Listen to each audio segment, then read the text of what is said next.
Welcome back to the Incurable Collector. This Mitchell VistaVision camera was designed in 1954 by Paramount.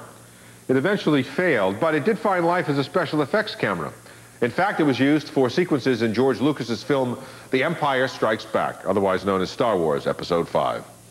Our next Incurable is a mega fan of Star Wars. Over the last 25 years, he's assembled an extraordinary collection of memorabilia from the film series. With collector excitement like his still going strong and prices still rising, Star Wars is this week's hot collectible.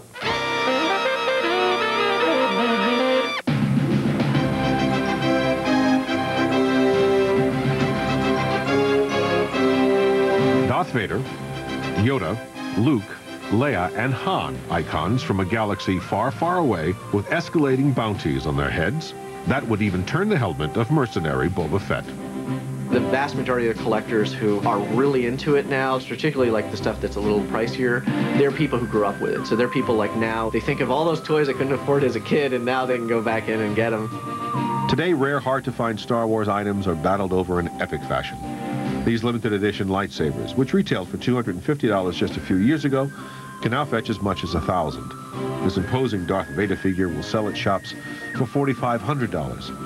And prototype packaged action figures, like Lando Calrissian here, can often trade for as much as $5,000. Seattle-based software development manager Gus Lopez says the fanaticism begins with fans who were drawn to a new kind of film a generation ago. I think people forget this now because so many blockbusters have copied it. It was really revolutionary at the time that somebody would go into this genre of film with the intensity and the expenditure that they did and just produce something so different than anybody had ever seen. I think it just really hit me at the time, and then it just mapped over into collecting, and that's kind of how I got going on it. Yeah, these guys have tons of Star Wars sheet music. Look at this. What qualifies Gus to be our expert on this burgeoning area of fantasy collectibles? Just take a look around his 4,000 square foot tri-level home he shares with his wife, Pam. There's 7 rooms that I have for Star Wars rooms, so we try to keep the living room, dining room, kitchen relatively normal, although it's all subjective. When people see big Darth Vader and big Anakin in the living room, I don't know if they think that's normal. Gus and Pam also share their digs with life-sized likenesses of Episode 1 characters Darth Maul, Watto, and Jar Jar. Gus's extensive collection, valued at well over $100,000, even extends to actual props used in the making of the Star Wars films. This is the original Death Star model from Star Wars. Actually, I have a photo of it here. This is with Dennis Muren next to the model. It's the only full 3D model that they made for the first movie, and if you put a light source inside, it lights up the surface, and it has a lot of detail, and it was actually painted by Ralph McQuarrie, who was a conceptual artist for Star Wars. How do you get started? When Gus began collecting seriously as a young adult, he discovered he already had a good beginning scattered around his parents' home. This is a complete set of the loose vintage Star Wars action figures. The top half of this really consists of my childhood action figures. I saved all the ones I had starting in 1978 when they were released, and then I completed my set years later. This figure, for example, was exclusive to a Sears catalog mail-in, so that one is worth a little bit more. It can fetch $100, but most of them are in the vicinity of about $10 a figure. Gus's next step, which worked phenomenally well for Star Wars, would also actually work for the genesis of any collection. I just took like a one-line ad in the Seattle Times, and I said, give me a call if you have Star Wars. And I'd go over to people's houses, and I'd look at what they have, and I'd say, look, you know, price guide value, you know, I was willing to pay 40% of it, buy your whole collection. So if you tried to sell each individual action figure and toy, it'd take you probably years to find the right buyer who'll pay top dollar. And then what I do is I'd buy these collections, keep a good chunk of it, sell the rest of it, make my money back, and then just keep doing this. And I just built up this massive collection just doing that. There was so much vintage Star Wars stuff around. Gus soon discovered that Star Wars collecting could take on some surprising forms. This is the cereal room, and this is probably the most comprehensive set of Star Wars cereal boxes anywhere. Many of these boxes are 20 years old, and you got to imagine how many people save a cereal box that's 20 years old. It's not that they're particularly valuable or anything, it's that it was so challenging to try to put a set together. Another area Gus is always adding to is his Star Wars Celebrity Yearbook collection. These can trade for as much as $600 apiece. So you have Carrie Fisher, and you can kind of see her in the lower right-hand corner of that yearbook. Harrison Ford, he's in homeroom 173.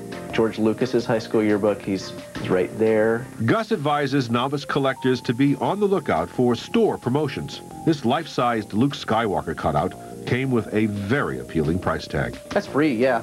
And what's great about this kind of thing is these actually end up going for some serious money years down the road, and you pick them up for nothing because they don't make that many store displays, and not many of them are saved. Collector, be warned.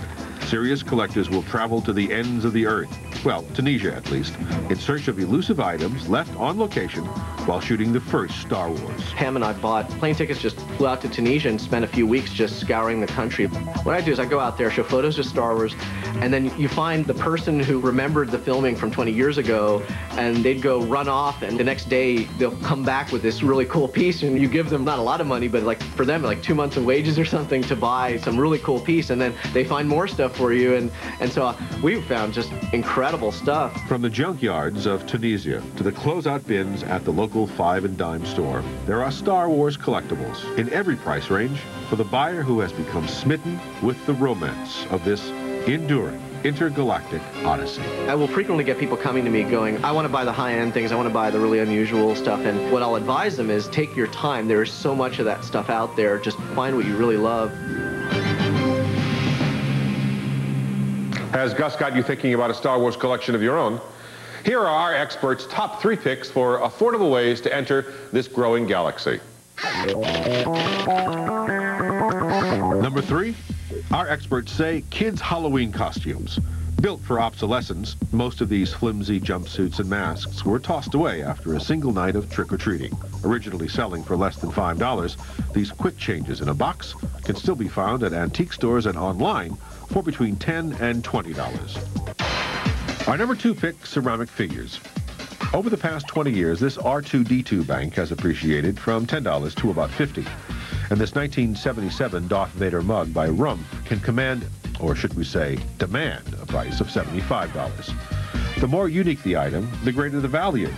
This C-3PO cookie jar currently can trade for between $250 and $350. Our number 1 pick, carded vintage Star Wars action figures. Ranges in price can be galaxies apart. This Princess Leia figure from The Empire Strikes Back can go for $100 in mint condition, while this Luke Skywalker, part of the first series of 12 Star Wars figures ever made, could be worth $400. A very rare figure, like this Power of the Force Anakin Skywalker, which was never released in the United States, can currently trade for $3,000 and up. For information